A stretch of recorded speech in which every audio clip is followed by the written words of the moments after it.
51-year-old Japanese man was sitting on a foldable chair at home when it crumbled and he landed on top of one of the chair's metal pipes and it went right up his anus.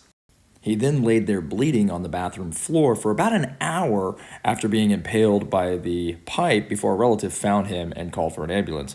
Now, he was in shock when paramedics arrived, having lost a significant amount of blood. And now at the hospital, doctors performed a series of scans to determine the extent of the damage, and they found the impaled pipe narrowly avoided a potential catastrophic injury to a nearby artery that would have led to high pressure bleeding if it had been punctured.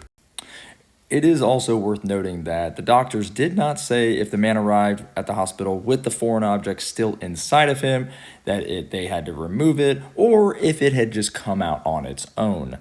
Now, back to the pipe. Now, the pipe punctured the man's right iliac vein, which proves fatal in about 25 to 80% of incidences, but narrowly missed the artery because of the specific angle of which the pipe entered the man's anus.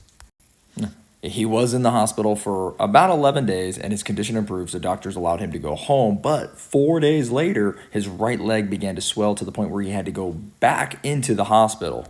At that point, doctors performed a CT scan that revealed a blood clot in the right common iliac vein, along with a pulmonary embolism, which is a blood clot that travels up to your lungs. Now, the following day, the patient wanted to go home, citing an inability to tolerate the hospital environment anymore.